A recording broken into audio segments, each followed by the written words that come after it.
Hey, this is Nikki G and welcome to Better Commander. Today we are diving deep into the soul of Windgrace.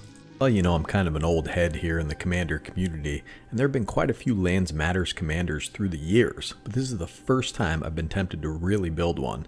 I mean in paper. The biggest advantage that Lands decks have is that they're somewhat protected by the fact that most people don't run mass land destruction. But let's take a look at this card. Soul of Windgrace is 1 black, red, and a green for a legendary creature, cat avatar. It's a 5/4. Whenever Soul of Windgrace enters the battlefield or attacks, you may put a land card from a graveyard onto the battlefield under your control. It has green, discard a land card, you gain 3 life. It has 1 and a red, discard a land card, draw a card. It has 2 and a black, discard a land card. Soul of Windgrace gains indestructible until the end of turn, and tap it.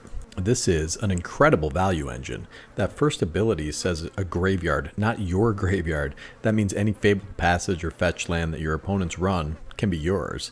And he puts the land in the graveyard if you don't have one there yet. So the first thing you really need to internalize is that Lands Matters decks can't, in my illustrious opinion, be built on a budget. These decks require several expensive pieces to function effectively.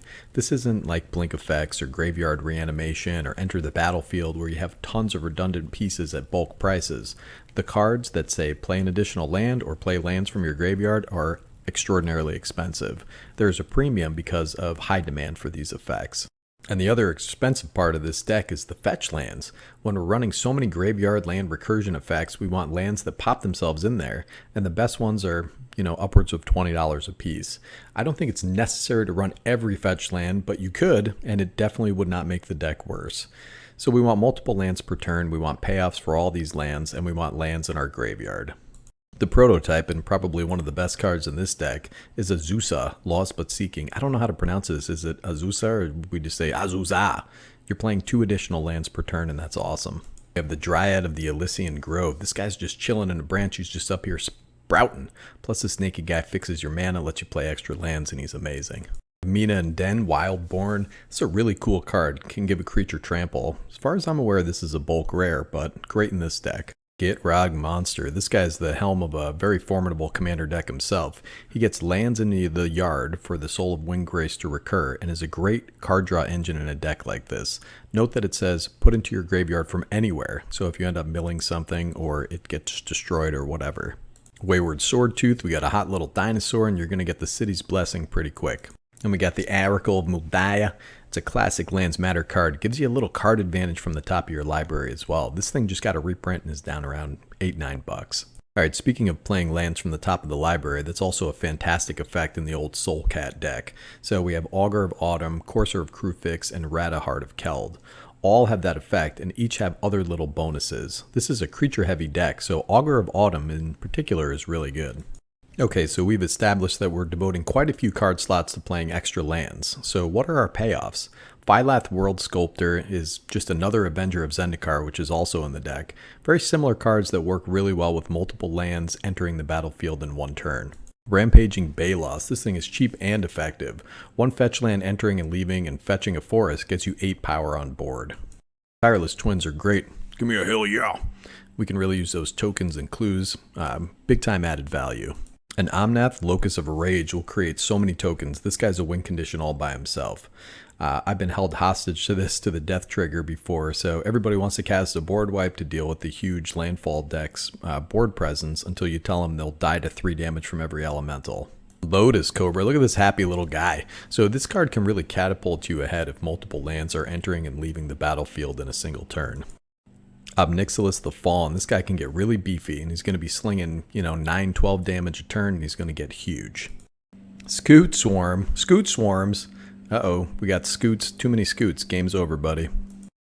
Nesting Dragon. I wasn't really crazy about this card when I first saw it, but I see where this can be a real game ender. This is a really cool card, if not a bit clunky. Alright, one of the ways this deck wins is by grinding our value engine and multiple big tokens swinging in for big damage. Mirag Fury of Akum can get us multiple extra combats, sometimes like 4. We also have this subset of land sacrifice cards that can churn our lands into the graveyard and payoffs for that.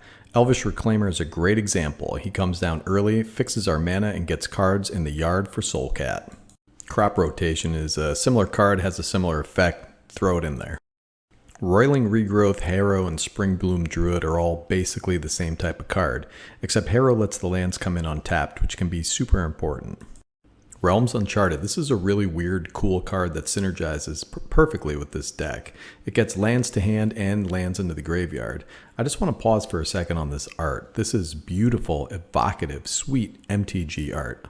Scapeshift is the big granddaddy of all sacrifice lands and get them into the yard and get more lands out. This is a crazy card if you have a Landfall Payoff on the battlefield.